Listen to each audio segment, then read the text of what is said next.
Assalamualaikum warahmatullahi wabarakatuh.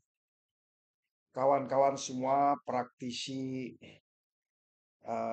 pelayaran yang saya banggakan, hadir kembali bersama channel Sinau Kapal ya, Sinau Kapal atau belajar tentang kapal secara komprehensif ya. Belajar tentang kapal secara komprehensif. Kali ini saya akan berbagi perihal materi yaitu IMSBC Code atau singkatan dari International Maritime Solid Bulk Cargo ya. Artinya muatan curah padat. Ya. Ada curah cair, liquid bulk cargo itu seperti kapal tanker. Kalau solid bulk cargo seperti kapal bulk carrier ya, mengangkut kapal curah padat. Nah, mengangkut kapal curah padat itu diatur di dalam suatu code yang bernama IMSBC Code atau IMSBC Code ya. Kawan-kawan semua, di dalam pengangkutan curah padat ini, khusus hari ini saya akan membahas masalah bentuk dan ukuran ya. Bentuk dan ukuran curah padat ya. Kan kita selalu apa sih curah padat itu? Ternyata kita bagi menjadi dua ya. Yang pertama berdasarkan bentuknya dan kedua berdasarkan ukurannya ya, bentuk dan ukuran. Nah, IMSBC Code ini mempertimbangkan apakah muatan curah padat ini berbentuk katakan ya, bentuknya seperti bubuk ya. Bubuk itu tepung, seperti tepung ya. Yang lebih gede dikit namanya butiran ya, butiran kecil-kecil. Yang agak lebih besar dari butiran namanya pelet. Nah, kayak kayak kita ngasih makan burung itu pakai pelet. Pelet itu sebenarnya artinya bentuk daripada butiran yang lebih besar ya. Nah, kemudian ada bentuk batu dalam bentuk bongkahan-bongkahan batu ya. Atau bentuk-bentuk lain yang di luar batu misalnya apa yang lebih gede lagi ya. Bentuk-bentuk ini mempengaruhi yang namanya cara penanganannya ya, mempengaruhi cara penanganan. Demikian pula cara pengangkutan ya, cara penanganan dan cara penanganan. Bentuknya beda, pengangkutannya, penanganannya beda, pengangkutannya beda. Ukurannya beda, penanganannya beda, pengangkutannya beda. So, International Maritime Solid Bulk Cargo atau IMSBC Code mengatur bentuk-bentuk tersebut. Ya, hari ini saya akan berbagi perihal bentuk dan ukuran. Namun sebelumnya saya akan berbagi informasi tentang seluk-beluk shipping management ya. Buku ini tidak terlalu tebal ya, cuma sekitar hampir 2 cm. Halamannya sekitar sekitar 230-an, 37 halaman. Bila kawan-kawan ingin mengoperasikan suatu perusahaan pelayaran, bisa membaca buku ini supaya kita minimal tidak keliru di dalam mengoperasikan perusahaan pelayaran. Bila ingin memiliki bisa kontak kepada admin yang ada di deskripsi. Baik, kawan-kawan semua, Kita masuk pada materi bahasan ya. IMSBC Code International Maritime Solid Bulk Cargo. Di dalam International Maritime Solid Bulk Cargo ini, yang seperti saya katakan tadi, ada dua pertimbangan, yaitu bentuk dan ukuran muatan curah padat. Karena hal ini bisa signifikan ya, bisa cara penanganan muatannya berbeda. Ya, cara penanganan muatannya berbeda. Bubuk dan batu berbeda cara. Ya. Cara pengangkutannya pun juga berbeda ya, antara pelet dan batu misalnya. Dan bahkan cara pengamanan selama operasi ya, pemuatan sampai perjalanan sampai loading unloading juga berbeda. Jadi kawan-kawanku semua, mari kita pelajari sebenarnya bentuk dan ukuran ini sangat penting ya. Bentuk dan ukuran. Kalau sebelum ini kita tidak mempertimbangkan, dicuek dengan bentuk dan ukuran muatan curah padat, kali ini melalui IMSBC Code kita harus membedakan ya. Oke, bentuk dan ukuran. Saya sekarang masuk di bentuk dulu ya. Bentuk ukuran. Bentuk bentuk muatan curah padat. Namanya saja bentuk ya. Bentuk itu yang paling kecil curah padat itu dalam bentuk bubuk. Tahu bubuk ya, bubuk susu, kemudian bubuk tepung ya. Itu namanya curah padat dalam bentuk bubuk. Ya. Dalam bentuk bubuk. Nah, muatan curah padat dalam bentuk bubuk ini cenderung mempunyai sifat yang mudah mengalir. Kalau kapalnya miring ke kiri, alirannya ke kiri, kanan, alirannya ke kanan. Seperti air saja. Ya. Namanya saja bubuk. Ya.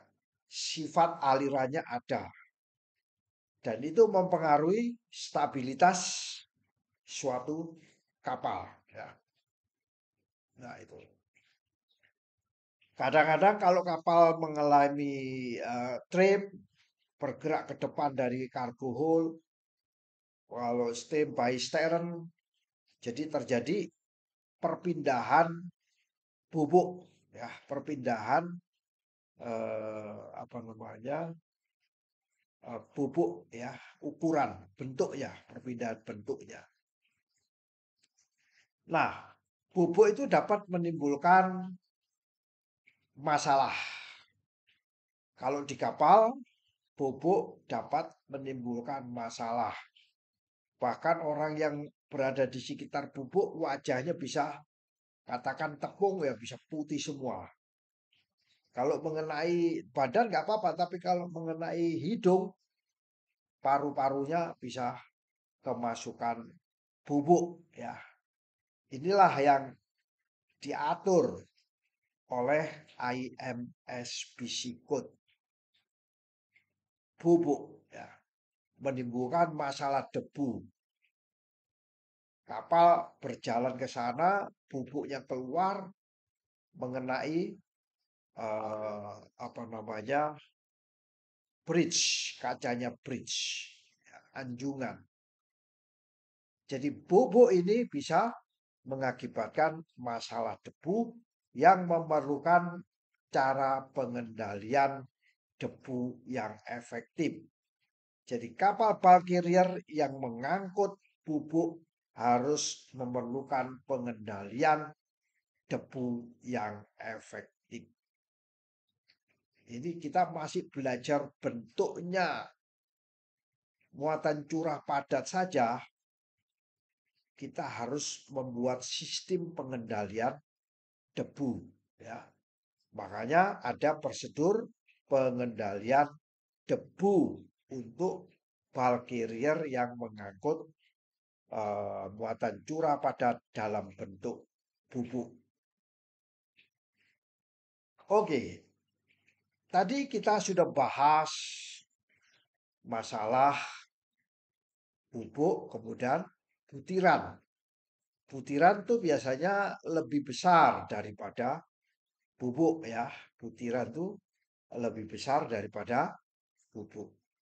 Nah, bentuk muatan curah padat dalam bentuk butiran umumnya mempunyai lebih mudah diangkut daripada menggunakan debu apa itu bubuk karena partikelnya lebih besar diameternya. Ya. Jadi butiran dalam bentuk butiran biji pasir, butiran biji plastik katakan ya, itu lebih besar daripada dalam bentuk bubuk. Umumnya lebih mudah diangkut. Semakin besar diameter partikelnya, semakin mudah diangkut. Ya, semakin mudah diangkut.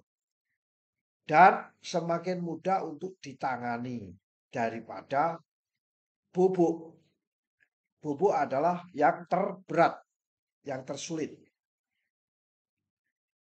Nah, namun kawan-kawan semua, butiran itu masih tetap bisa mengalir bagikan air, ya, bagikan mengalir bebas, menjadikan titik berat kapal itu bisa berubah seiring dengan gerakan rollingnya suatu kapal. Nah, ini berbahaya. Bahkan ada kecenderungan potensi kapal yang mengangkut butiran ini karena titik beratnya berubah menjadi tidak stabil. Bisa jadi terguling miring, bahkan bisa capsizing dan tenggelam. Itulah kenapa diatur di dalam IMS BC Code. Sehingga perlu perhatian ekstra ya untuk mengangkut butiran. Ya, harus mempunyai perhatian ekstra cara pemuatannya ya, cara penanganannya. Ya, kalau di apa namanya tanker kan untuk permukaan bebas dikasih sekat pemisah, nah, itu udah aman. Tapi kalau bubuk nggak bisa karena bulk carrier ruangannya cukup besar, ruang kalkunya cukup besar dan kemungkinan terjadi perpindahan muatan dan titik beratnya. Nah, kita sudah mengenal namanya butiran, ya, butir pasir, ya. Yang ketiga namanya pelet.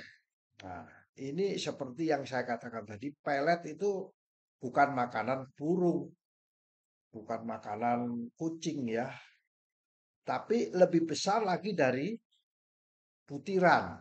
Ya, biasanya di beberapa butiran menjadi agak besar namanya pelet.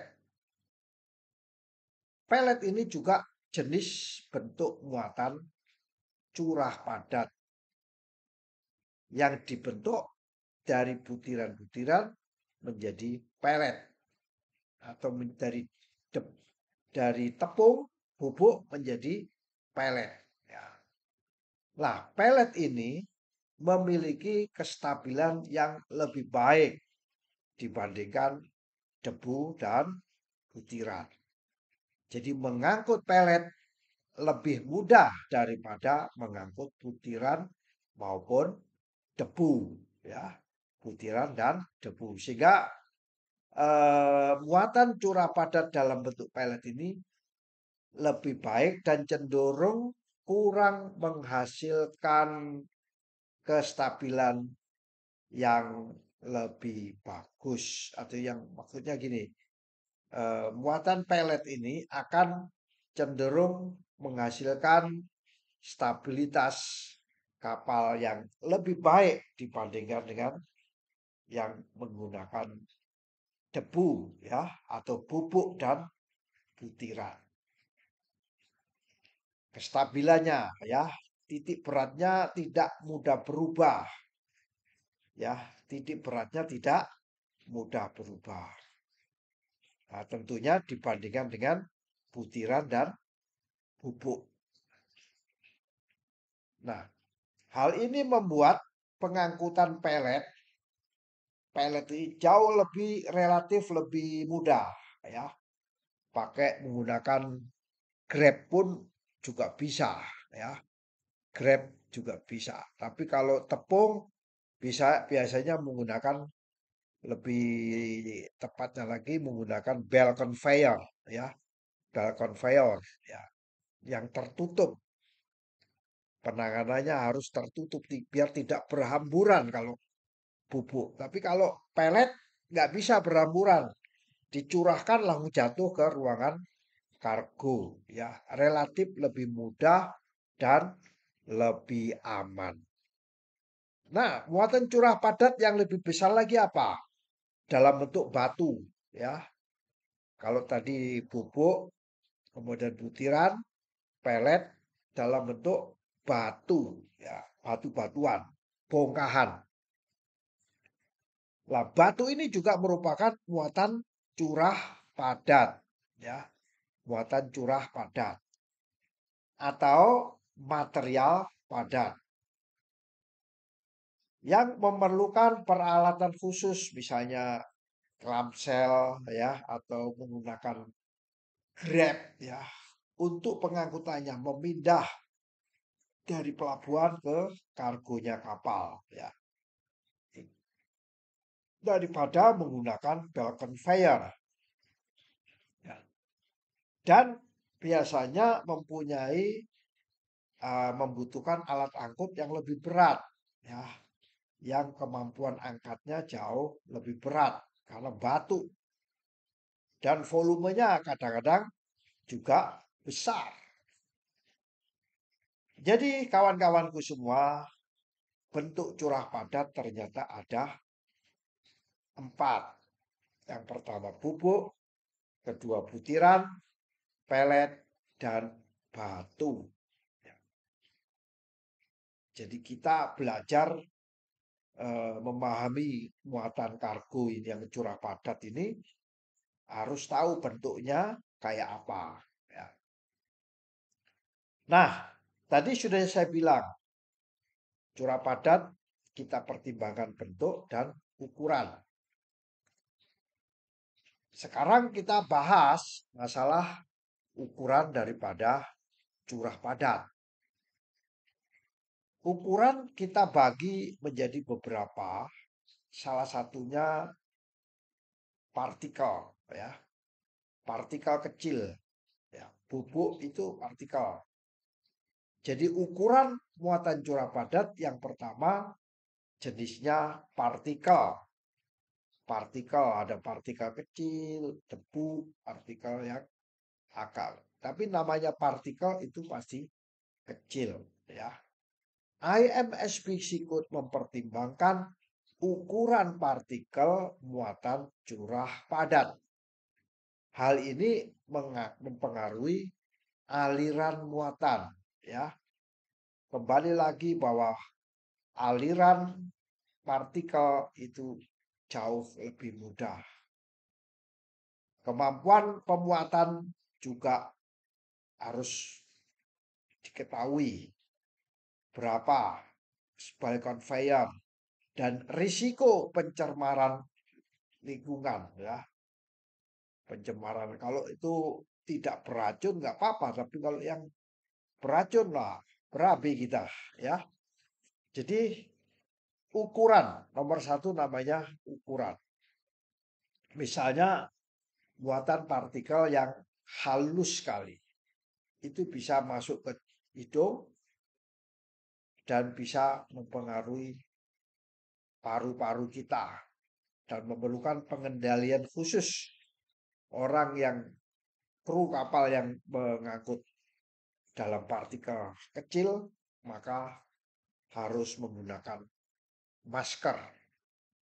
Sedangkan ukuran yang lebih besar daripada partikel itu namanya ukuran kemasan. Ya, biasanya sudah dikemas, ya, dikemas dengan baik. Selain partikel, IMSBC Code juga mempertimbangkan ukuran kemasan atau ukuran unit. Ya, misalnya dalam muatan padat yang lebih besar seperti bongkahan dan balok yang memerlukan cara penyimpanan yang tertentu, cara pengangkutan yang tertentu, cara penumpukan yang tertentu. Jadi itu dalam bentuk kemasan, ya, dikemas, ya, dikemas. Baik kawan-kawan semua, eh, baik ukuran dalam bentuk partikel dan ukuran dalam bentuk kemasan, dua-duanya ini harus dibedakan tata cara pemuatannya, tata cara penyimpanannya, tata cara pengangkutannya, tata cara penumpukannya. Ya, itu. Kawan-kawan semua, kita harus juga mempertimbangkan yang ketiga namanya implikasi penanganan dan pengangkutan. Apa beda penanganan dan pengangkutan? Cara menghandle di kapal, pengangkutannya yaitu memindahkan dari pelabuhan ke kapal dan memindahkan dari suatu pelabuhan ke pelabuhan lain. Jadi implikasinya apa? Yaitu prosedur penanganan.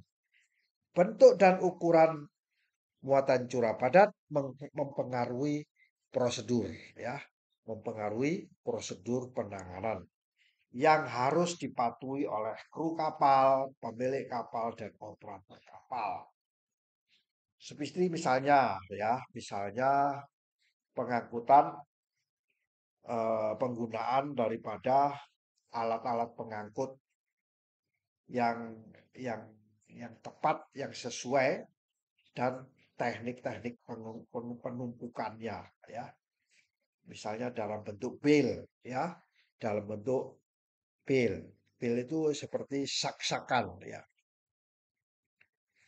Kemudian implikasi dampaknya yaitu terkait dengan stabilitas yang seperti saya katakan tadi, setiap semakin kecil bobok semakin lebih tidak stabil, tapi semakin menjadi batu, bentuknya batu ukurannya besar, maka akan lebih mudah stabilitasnya. Pengangkutan muatan curah padat yang dalam bentuk dan ukuran yang berbeda-beda itu mempengaruhi stabilitas suatu kapal. Ya. Ingin belajar stability bisa di dalam buku yang namanya Safety of Life at Sea, khususnya terkait dengan Intake Stability Code. Bila ingin membutuhkan bisa dihubungi pada nomor deskripsi. Kembali lagi ke stabilitas. Bahwa IMSBC Code menetapkan batasan-batasan untuk mencegah adanya gangguan stabilitas kapal selama beroperasi di pemuatan, ya, dan selama pengangkutan. Ini harus ada upaya-upaya untuk mencegah adanya gangguan stabilitas. Pengendalian debu juga harus ada prosedur, ya. Muatan debu yang sebagai muatan curah padat dalam bentuk bubuk atau butiran memerlukan sistem pengendalian debu yang efektif. Ya. Untuk mencegah apa? Terlepasnya debu ke angkasa. Jadi tidak mungkin memuatkan debu di dijatuhkan itu pasti bertebaran ya, dan berpotensi membahayakan kesehatan manusia dan lingkungannya. Jadi itu kawan-kawan semua bentuk dan ukuran serta implikasi dampaknya. Dengan kita memperhatikan bentuk dan ukuran curah padat sesuai dengan apa namanya IMS Bisikut, kita sebagai pengusaha di bidang perusahaan pelayaran itu dapat mempersiapkan, merancang suatu strategi yang terkait dengan pengangkutan. Ya, bagaimana mengangkutnya dengan cara yang aman, bagaimana mengangkutnya efisien, ya, bagaimana agar bisnisnya langgeng, ya, berkelanjutan, ya, serta bagaimana kita mematuhi aturan internasional. Nah, kalau masih di layar di dalam negeri, mungkin masih bisa ditolerir. Tapi kalau sudah layar ke luar negeri, pada perairan internasional, maka harus mematuhi regulasi internasional. Bukannya tidak apa-apa tidak mematuhi regulasi nasional. Justru mulai dari regulasi nasional ini kita patuhi. Insya Allah ke depan regulasi internasional juga akan kita patuhi. Untuk apa? Untuk keselamatan kapal. Untuk mencegah perlindungan daripada lingkungan laut. Jadi kawan-kawanku semua, eh, sharing tentang ukuran muatan, bentuk muatan dan implikasinya itu harus kita perhatikan untuk mencegah terjadinya hal-hal yang tidak diinginkan. Pelajari di dalam buku IMS Bisikut. Demikian, semoga bermanfaat bagi kita semua.